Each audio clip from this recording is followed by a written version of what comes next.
So you've been taking collagen for how long now? 6 months? A year? Maybe longer? And let me guess, you're still waking up stiff. Your knees still ache when you get out of the car.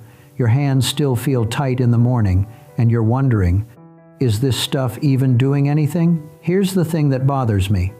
And I say this as someone who has spent over 30 years treating patients with joint problems, arthritis, mobility issues, people just like you, probably around your age, maybe a little older, maybe a little younger. What bothers me is that most of you were never given a proper explanation of what collagen actually does in your body, or more importantly, what it doesn't do. Thank you for being here. I'm a physician who's spent most of my career working with adults in the second half of life, listening to their concerns, learning what actually matters as the body changes. This channel is about honest, practical conversations. No hype. Just what I wish more people understood about aging well. If you find these discussions helpful, a like or subscribe helps others find them too. But more importantly, I'm glad you're here. Let's get started. You heard it somewhere, maybe a friend told you, maybe you saw it online. Collagen helps your joints, and that sounds reasonable.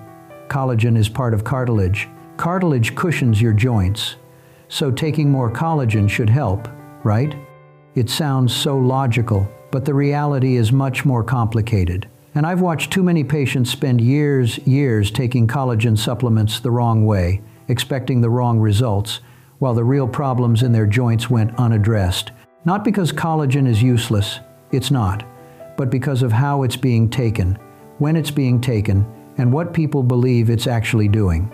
There are a few things I want to explain today that I think will genuinely surprise you, like why the collagen you swallow almost never reaches your joints in the form you think it does, why your digestive system at 60 processes protein very differently than it did at 30, and why, and this one is important, why supplements can sometimes give you a false sense that you're doing something helpful, when in fact, they may be delaying the things that would actually make a difference. I'm not here to scare you. I'm not here to tell you to throw away your supplements, but I am here to tell you the truth. Because after 3 decades of treating older adults, I've learned that the truth, spoken calmly and clearly, is what people actually want, even when it's uncomfortable. So let's talk about collagen. Let's talk about your joints, and let's talk about what you might be getting wrong and what you can do about it. Let me start with something basic that most people don't understand. Collagen is a protein. It's actually the most abundant protein in your body. It's in your skin, your bones, your tendons, your ligaments, your cartilage. It's the structural scaffold that holds a lot of your tissues together. And yes, it absolutely plays a role in joint health. But here's the first problem. When you swallow a collagen supplement, whether it's a powder, a capsule, a liquid, whatever form, your digestive system doesn't just absorb that collagen whole and send it to your knee. That's not how digestion works. Your stomach and intestines break down proteins into smaller pieces. Amino acids, peptides, these are the building blocks. And once they're absorbed into your bloodstream, your body decides what to do with them. It might use them to build new collagen. It might use them for something else entirely. It might use them for muscle repair or immune function or any number of other processes that require amino acids. You don't get to direct the traffic. You can't tell your body, take this collagen and put it in my left knee. Your body doesn't work that way. It takes what you give it, breaks it down, and then allocates those resources based on what it perceives as the most urgent needs. And here's the thing. If you're 62 years old and your joints are wearing down from decades of use, your body might not prioritize cartilage repair the way you'd hope. It might prioritize wound healing or immune response or maintaining muscle mass. There's a lot of competition for those amino acids. So the idea that you can just swallow collagen and it goes straight to your joints, that's an oversimplification. And I think a lot of supplement marketing depends on people not understanding this. Now, let me tell you about a patient I saw years ago. Her name was Margaret, and she was 64 at the time. Lovely woman, retired school teacher, She came in with pain in both knees, stiffness in the morning, the usual complaints. She told me she'd been taking collagen powder for about a year and a half, religiously, every morning, mixed into her coffee. And she was frustrated because nothing had changed. "I'm doing everything right," she said. "I take my collagen, I take my calcium, I take my vitamin D. Why am I still hurting?" I asked her a few questions. "How much are you moving? Do you walk? Do you do any strength exercises?" She said no. Her knees hurt too much to exercise, so she was waiting for the supplements to work first. And this is the pattern I've seen over and over again. Supplements become a reason to wait, to delay movement, to avoid the harder work of rebuilding strength and function. Margaret genuinely believed, that the collagen was going to restore her cartilage, and then she'd be able to move again. But that's backwards. Movement is what stimulates cartilage health, not collagen supplements. Your cartilage doesn't have its own blood supply. It gets its nutrients through a process that depends on compression and release the mechanical loading that happens when you move your joints. When you walk, when you squat, when you go upstairs, you're essentially squeezing nutrients into the cartilage and waste products out. If you stop moving because of pain and you just sit there taking supplements, your cartilage gets worse, not better. The supplements aren't a substitute for movement. They can't be. I explained this to Margaret gently. I told her the collagen wasn't worthless, but it wasn't going to do much on its own. What she needed was to start moving carefully, gradually, and to think about strength training for the muscles around her knees. It took time, it took patience, but 6 months later, she was walking every day, doing seated leg exercises, and her pain had dropped significantly, not because of collagen, because she started using her joints again. Here's another thing that most people don't know, and I think it's particularly important for those of you who are in your late 50s, 60s, 70s. Your digestive system changes as you age, significantly. Stomach acid production decreases. Enzyme secretion slows down. The lining of your intestines becomes less efficient at absorbing nutrients. This is just normal aging. It happens to everyone. What does this mean for protein absorption? It means you're probably not absorbing collagen or any protein as efficiently as you did when you were younger. Some of it passes through without being fully broken down. Some of it isn't absorbed at all. So, if you're 65 and you're taking the same dose of collagen that a 30-year-old might take, you're probably getting less benefit from it. Your body just isn't processing it the same way. And yet, I rarely see supplement labels that address this. They give you a single recommended dose, as if everyone's digestive system works identically. They don't account for age. They don't account for individual variation. This is one of the reasons I tell patients, don't just trust the label. Think about your own body. Think about your own circumstances. Let me talk about another patient.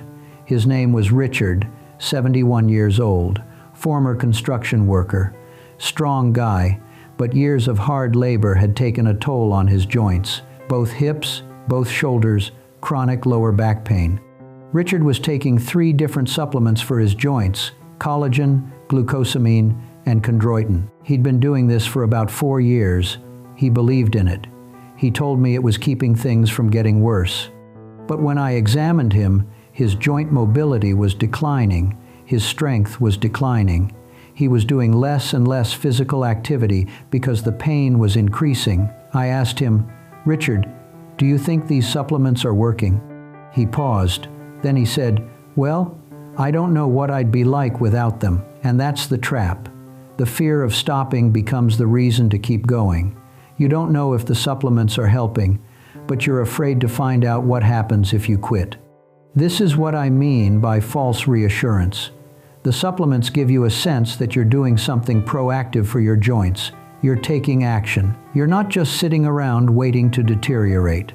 But sometimes that sense of action prevents you from taking the actions that would actually help, like physical therapy, like strength training, like working with a professional to understand what's really going on in your body. Richard didn't need another pill. He needed someone to teach him how to move safely, how to build the muscles that support his joints, and how to modify his daily activities so he wasn't constantly aggravating his pain.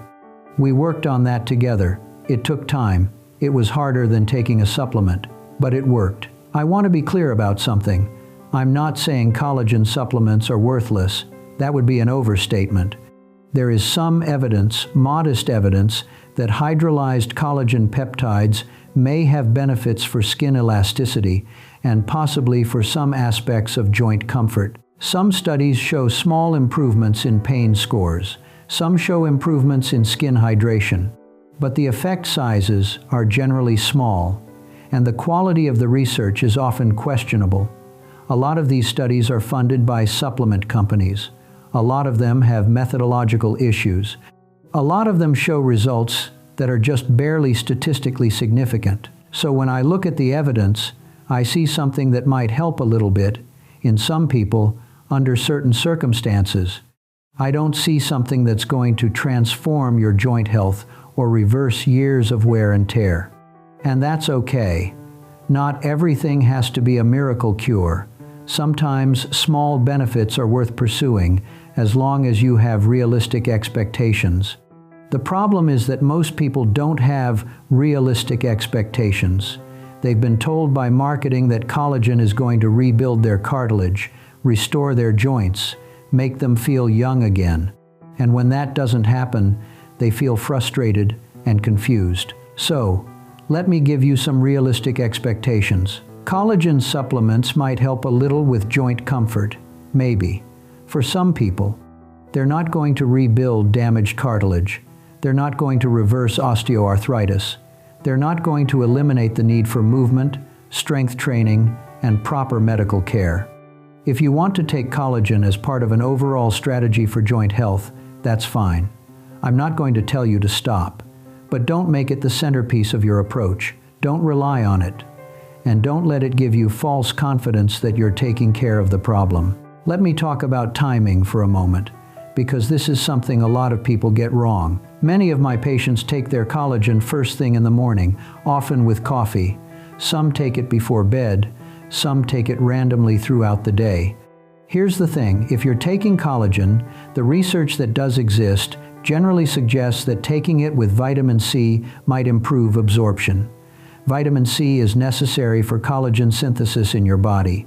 So if you're deficient in vitamin C, your body may have trouble using the amino acids from collagen to build new tissue. But how many people taking collagen are also paying attention to their vitamin C intake? Not many, in my experience. And then there's the question of what you're taking it with. If you're mixing collagen into a heavy meal with a lot of other proteins, you're creating competition for absorption. Your digestive system can only handle so much at once. If you're taking it with coffee on an empty stomach, you might be getting better absorption, but you also might be irritating your gut. These details matter, but most people don't think about them. They just take the supplement and assume it's working. There's something else I want to address, and it's a bit uncomfortable.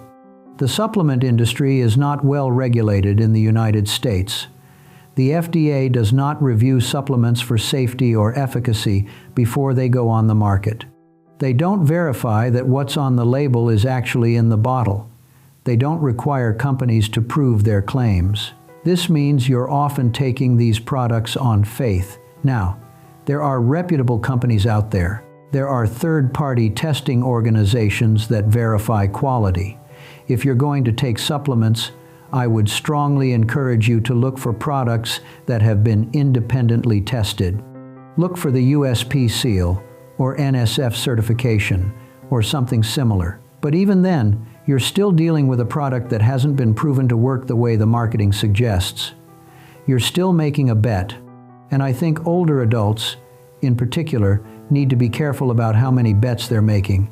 You're probably already taking medications for various conditions. You're already dealing with age-related changes in your body. Adding multiple supplements creates complexity. It creates interactions you might not anticipate. It creates costs that add up over time. Every pill you take should earn its place in your routine. It should be there for a good reason, backed by evidence, appropriate for your situation. Collagen might earn that place for some people. But for many, I think it's just there, taking up space, providing reassurance without providing much benefit. Let's talk about what actually works for joint health as you age, because that's really what matters, isn't it? First, movement. I cannot emphasize this enough. Movement is the single most important thing you can do for your joints, not supplements, movement. Walking, swimming, cycling, yoga, tai chi. Whatever you can do comfortably, do it. Start slowly, be patient, but move. Your joints are designed to be used. When you stop using them, they deteriorate faster. The cartilage breaks down. The synovial fluid that lubricates your joints doesn't circulate properly. The muscles that support your joints weaken. Everything gets worse.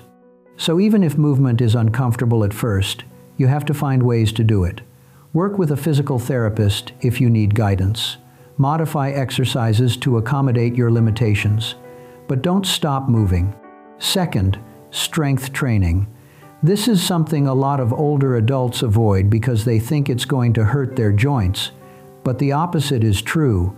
Strong muscles take pressure off your joints. They absorb shock. They provide stability. If you have weak quadriceps, for example, your knees have to bear more of the load with every step. If you build those muscles up, your knees are protected. I've seen patients in their 70s and 80s start strength training and experience significant improvements in joint pain. It's never too late. Third, weight management. I know this is sensitive, and I'm not here to lecture anyone about their weight. But the reality is that every extra pound you carry puts additional stress on your joints, particularly your knees and hips. Losing even a small amount of weight, 10 pounds, 15 pounds, can make a meaningful difference in joint pain, not because of any magic, just physics. Less force through the joint means less wear and tear. Fourth, nutrition. And I don't mean supplements, I mean actual food. A diet rich in anti-inflammatory foods, fish, vegetables, fruits, olive oil, nuts, can help manage joint pain.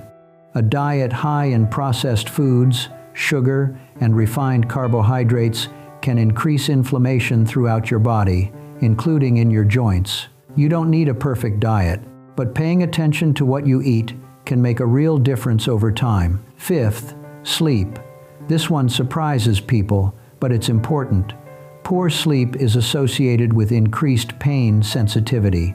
When you're sleep deprived, your body has a harder time managing inflammation, and your perception of pain increases. If you're waking up with joint stiffness and pain every morning, part of that might be related to the quality of your sleep, not just the state of your joints. Let me tell you about one more patient. Her name was Dolores, and she was 67. She came to me complaining about pain in her hands, stiffness, achiness, trouble opening jars. She'd been taking collagen, glucosamine, turmeric, and fish oil, 4 different supplements every day for over 2 years. I examined her hands. I looked at her x-rays. She had moderate osteoarthritis, not unusual for someone her age. Nothing that required surgery, nothing that was dramatically progressing. I asked her about her daily activities. She said she didn't do much with her hands anymore because they hurt. She'd stopped gardening. She'd stopped knitting. She was being careful, she said. I asked her about exercise. She said no. Her hands hurt too much to grip anything. But here's the thing. Her hands weren't hurting because of the arthritis alone. They were hurting because she'd stopped using them.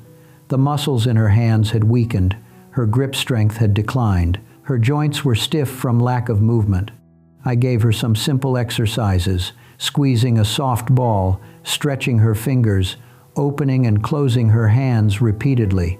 Nothing complicated, just movement. A month later, she was back in my office, and she was surprised. Her hands felt better. Not perfect, but better. She was gardening again. She was knitting again. And she asked me, so the supplements weren't doing anything? I told her the truth. They might have been doing something, but they weren't doing what you needed. What you needed was to use your hands again. That's the lesson I want you to take from this. Your joints don't just need nutrients, they need movement, they need load, they need to be used. I've been doing this for a long time, and one thing I've learned is that people want simple answers. They want to believe that there's a pill or a powder that can solve their problems. And I understand that. Joint pain is exhausting. It limits your life. It makes everything harder. But simple answers are often incomplete answers, and sometimes they're misleading. Collagen is not a bad thing. If you want to take it, but take it with your eyes open. Understand what it can realistically do. Understand what it can't do, and don't let it become a substitute for the harder work of maintaining your body. Your joints need you to move. They need you to be strong. They need you to eat well and sleep well and manage your weight. These are the fundamentals. Everything else is secondary. And if you're taking collagen every day, but you're not moving, not exercising, not paying attention to the basics, then you're missing the point.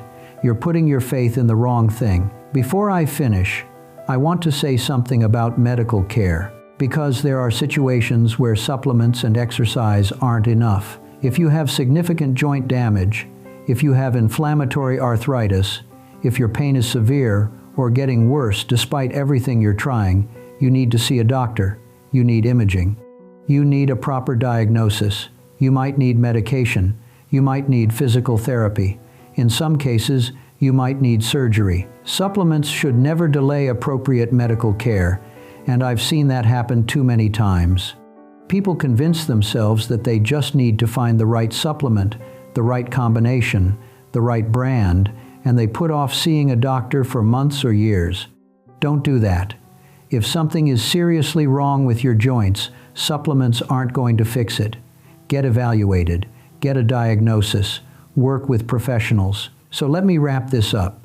If you're taking collagen for joint pain, I'm not going to tell you to stop, but I am going to tell you to think about it more carefully. Think about whether it's actually helping. Think about whether you have realistic expectations. Think about whether it's become a substitute for the things that actually matter: movement, strength, function. Your joints are remarkable structures. They've carried you through decades of life. They can continue to serve you well if you take care of them properly. But taking care of them means more than swallowing a powder. It means using them, loading them, strengthening the muscles around them. It means being honest with yourself about what's helping and what's not. I'd love to hear from you. If you've been taking collagen, what's your experience been? Has it helped? Has it not? What else have you tried? Leave a comment and let me know. I read these, I learn from them, and I think we can all learn from each other. Take care of your joints. They're the only ones you've got. Thank you for listening.